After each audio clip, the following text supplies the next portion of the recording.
Welcome back to New Rockstars. I'm Erik Voss, and Avengers Endgame may have slammed shut a big door in the MCU with the death of Iron Man, but opened all kinds of windows as the many greedy Gusses in this universe scramble to steal the scraps of Stark's tech. That's right, Marvel these days is kind of an awkward Stark inheritance dispute. Avengers grave robbers. And as Marvel Studios pivots to build a new Phase 4 out of the ashes of the old, this conflict could actually set the stage for the upcoming MCU film Shang-Chi and the Legend of the Ten Rings coming February 2021. As excited as I am to see Simu Liu take on the master of Kung Fu, Shang-Chi, in a role he got apparently on Twitter, I'm actually more excited about the movie's villain, the Mandarin, played by Tony Leung, and this film's connection to the Ten Rings. Because these are loose threads that have been hidden in the MCU as Easter eggs connected to Iron Man since the beginning. You remember Ben Kingsley played a version of the Mandarin in Iron Man 3, but he was revealed to be this patsy actor, not the real Mandarin. And the Ten Rings is a shadowy terrorist network from Phase 1 of Marvel Studios, and they slipped back into the shadows. But what is the Ten Rings exactly? And how will this Shang-Chi film explore their deeper mythology to pick up the torch from Iron Man and Avengers Endgame to complete the Mandarin's long-running evil conspiracy? Spoiler warning in case any of my explanation or speculation ends up telling you more than you want to know about Shang-Chi, and that ruins your life. So Shang-Chi is known as the master of Kung Fu, kind of Marvel's comic book take on the popularity of Bruce Lee. This movie's creative team has very intently made adjustments in order to avoid some of the offensive stereotypes from some of the source material, for example, Shang-Chi's father, Fu Manchu. But one theory for how this Shang-Chi film might do that is that by instead making Shang-Chi's father the Mandarin, who in the Marvel comics is a recurring villain with ties to both Shang-Chi and Iron Man, and has a deeper connection to the Ten Rings. So in the MCU, the Ten Rings first appeared as the name of the terrorist cell that kidnapped Tony Stark in the first Iron Man.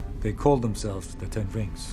Recent violence has been attributed to a group of foreign fighters referred to by locals as the Ten Rings. The Ten Rings is known by their logo, a chain of 10 rings surrounding 2 swords, with each ring containing a different icon. More on that in a bit. The Ten Rings group in Iron Man was led by Raza, who made a deal with Obadiah Stane to trade Tony Stark as part of a secret arms deal. Later, the Ten Rings were revealed to be a much wider terrorist network, with Raza's group being just one franchise with several other franchises around the world. One Ten Rings agent showed up briefly in Iron Man 2, funding Ivan Vanko with a passport and ticket to the Monaco race where Whiplash attacked Tony Stark, and they appeared in a few MCU prelude comics with Nick Fury, Black Widow, and Rhodey with their plans to get Tony Stark's armor technology always getting foiled. The Rhodey one ended with the tease of the Ten Rings leader, the Mandarin, which seemed to be setting up Iron Man 3, in which the Mandarin was going to be the big bad, but as we saw in Iron Man 3, was actually just an actor named Trevor Slattery, who was being paid by Aldrich Killian to take credit for Killian's plot to experiment on extremist soldiers who kept blowing up. And at the time, fans like us were a bit disappointed because the Mandarin's really a major player from the comics and deserved a lot more than like a silly twist. But then in the Marvel one-shot All Hail the King, Slattery gets interviewed in Seagate Prison by a documentarian named Jackson Norris, who turns out to actually be an agent of the real Ten Rings. He starts lecturing Slattery about the history of the Mandarin himself. He was a warrior king,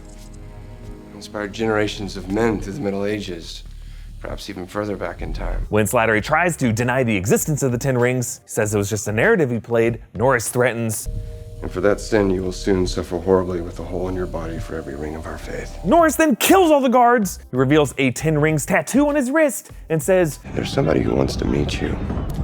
Do I know him? No. But you took his name, and now he wants it back.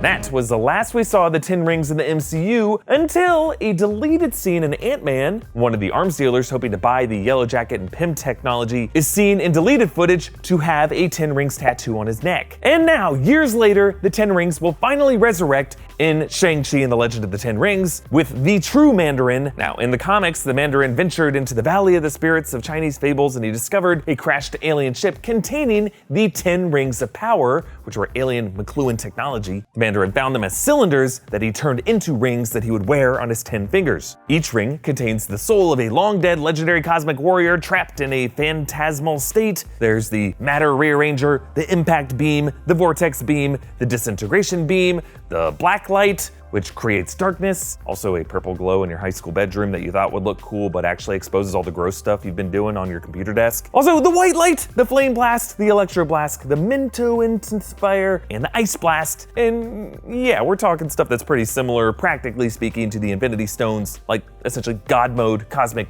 jewelry, but it's different. It's different. When the Mandarin wore all 10 rings together, the spirits controlled his mind in order to try to resurrect these spirits, leading him to kidnap Tony Stark and try to force him to build titanomechs as vessels, but it didn't work. And then sometime later, the rings were made sentient and they took on new names with new vessels, and they were hunted down by Malekith before Stark managed to contain them. Now, actually, this comic run features Stark's secret brother, Arno Stark, whose existence I've speculated could have been hinted at in that Howard Stark scene in Avengers Endgame. So perhaps this Shang-Chi and the Legend of the Ten Rings film will feature a similar plot with the Mandarin and the Ten Rings, in which this ancient terrorist network, who at every turn has been plotting to get their hands on superpowered tech from Tony Stark and Hank Pym, was secretly trying to find technological vessels for these cosmic rings. And which technology have we seen recently capable of containing that kind of power? What about Stark's custom Infinity Gauntlet from Avengers Endgame? Think about it, when turned those stones back in time, that gauntlet was still laying around somewhere, probably a little crispy.